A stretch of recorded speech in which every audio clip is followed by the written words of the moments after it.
ओम शांति। आज दिनांक 2 नवंबर 2022 की वाणी का सार सुनेंगे।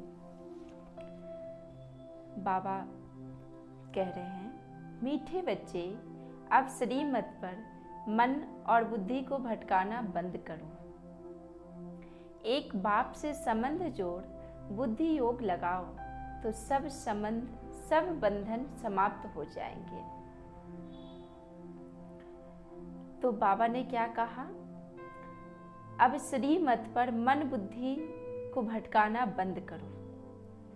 तो श्रीमत किसकी? श्रीमत और मनमत, इन दो मतों को हमें समझना है। वैसे बाबा ने कहा 3 प्रकार का मत होता है, श्रीमत, मनमत और परमत। तो हमें श्रीमत पे चलना है, ना कि मनमत और परमत पे। तो श्रीमत बाबा हमें कैसे देते हैं? जिस समय बाबा हमारे बीच साकार में ब्रह्मा बाबा थे, तब बच्चों को साकार में श्रीमत मिला करता था और बाबा जो कहते थे वही श्रीमत मानकर चलते थे। लेकिन अब तो साकार बाबा नहीं है, तो क्या हम बच्चे बाबा की श्रीमत हमें नहीं मिल रहा है? ऐसा नहीं है, बाबा अभी भी हमें श्रीमत दे रहे हैं, लेकिन हम लोग क्या कर रहे हैं? बाबा की श्रीमत पे ना चल करके और मनमत परमत पे चल रहे हैं। क्योंकि मनुष्य मत और परमात्मा मत में बहुत फर्क होता है। जहाँ मनुष्य मत होता है यानी मनमत होती है, वहाँ पे भिन्नता, मतभेद उत्पन्न होने लगता है। और जब श्रीमत पे हम चलेंगे तो वहाँ कोई भिन्नता, मतभेद नहीं होगा। तो इसलिए बाबा ने कहा जो बाप की जो पहचान होगी, सबसे पहली बात तो यह हमें जानना है, जो बाबा ने मुरली में हर रोज कहते हैं, जो मुझे याद करो, बाप को याद करो। बाबा की ये श्रीमत हम बच्चों को मिलता है, जो अपने को आत्मा समझकर परमात्मा शिव बाबा को याद करना है। अब बाबा को याद कैसे करें?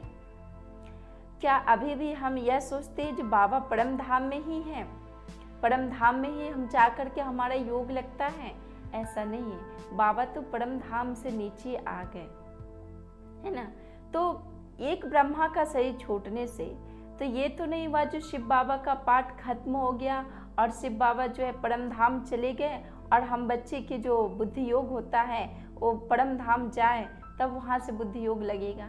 ऐसा नहीं, बाबा अभी भी साकार वतन में ही हैं, साकार प्रजापिता ब्रह्मा के द्वारा अभी भी बाबा हमें श्रीमत दे रहे हैं। बट हमें समझना यह है, जो बाप की जो श्रीमत मिल रही है उसको हमें पहचानना, यानी बाप की पहचान हमारे अंदर होनी चाहिए।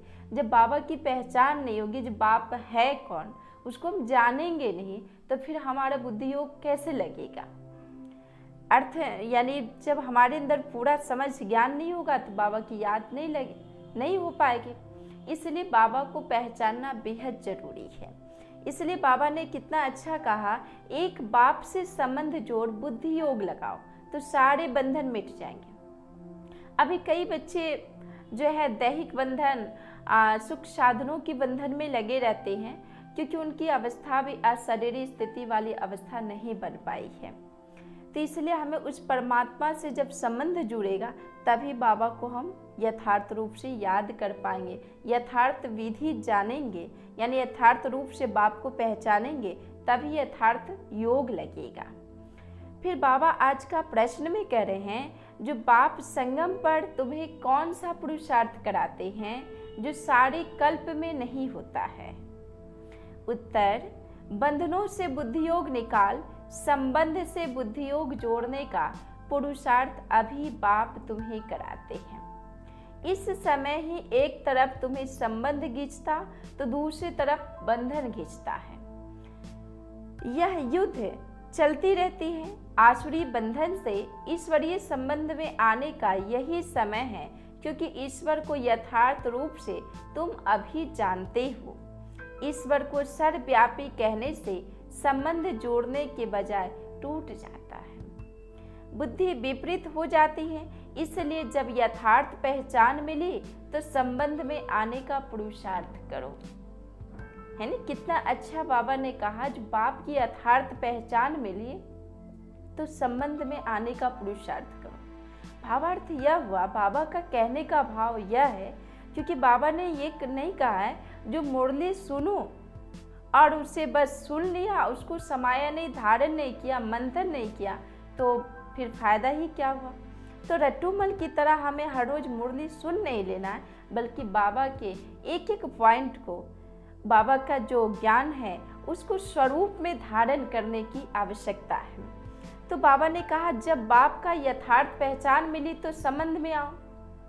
कई बच्चे तो यथार्थ रूप से बाबा को पहचानते भी नहीं, तो संबंध में कैसे आएंगे। जब पहचान मिलेगी तब तो हम बाबा के पास आएंगे। हम तो अभी तक बड़े भाइयों, दीदी, दादियों तक ही हम सीमित हैं।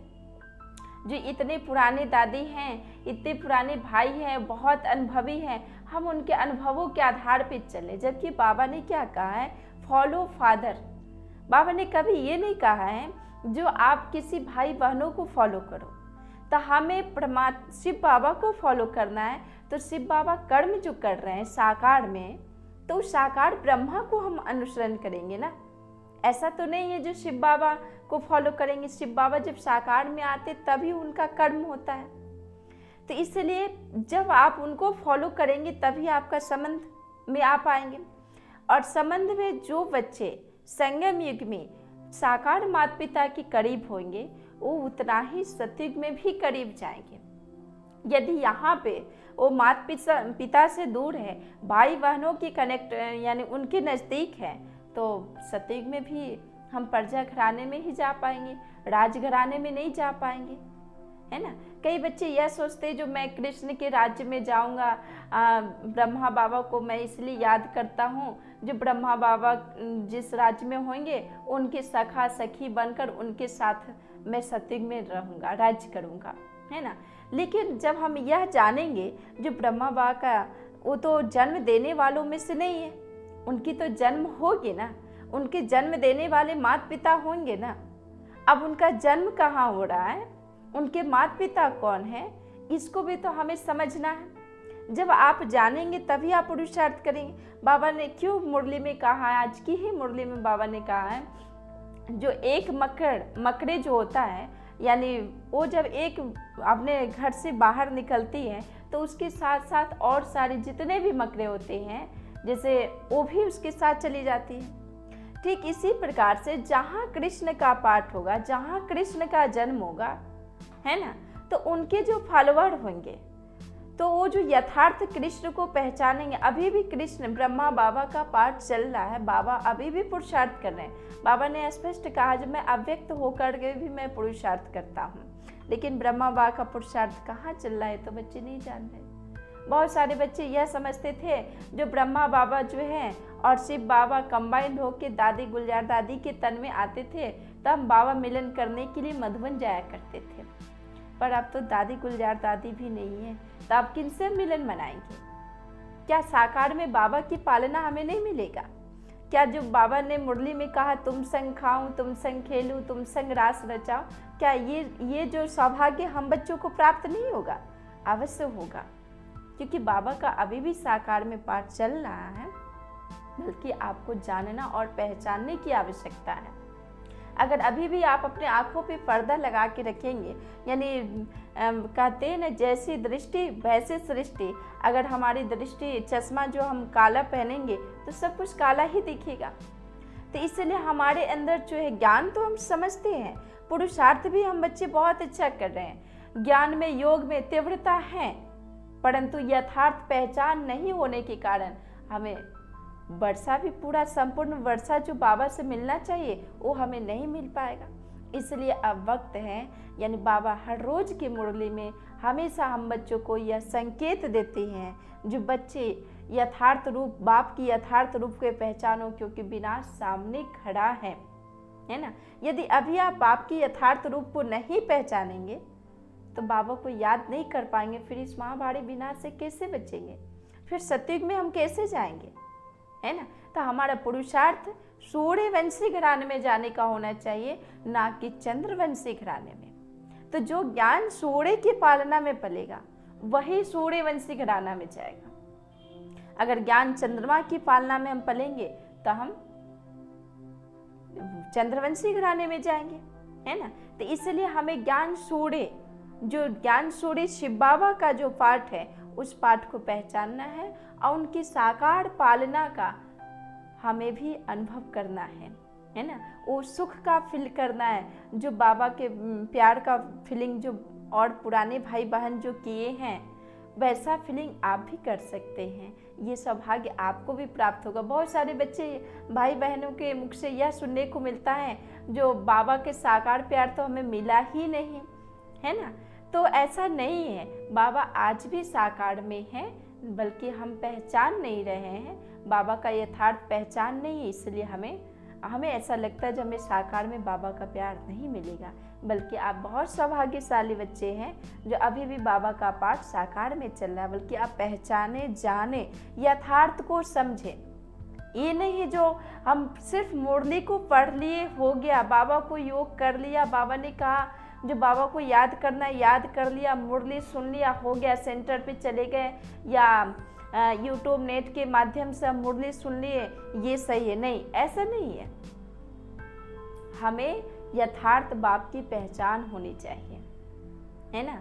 मुरली जो आप सुनते हैं उसको आप स्वरूप में ला, उसको मंथन करने की आवश्यकता है। क्यों बाबा बार बार कहते हैं एक ही मुरली को 8 बार पढ़ो, ऐसा क्यों कहते हैं? तो 8 बार पढ़ने के लिए इसलिए कहते हैं जो जितनी बार आप पढ़ेंगे उतनी बार आपको एक रहस्य मिलेगा, है ना। तो बाबा का जो वाणी है वो मंथन और चिंतन करने की बातें हैं, बल्कि किसी बहकावे में नहीं आना है ना। यथार्थ को समझना है। ओम शांति।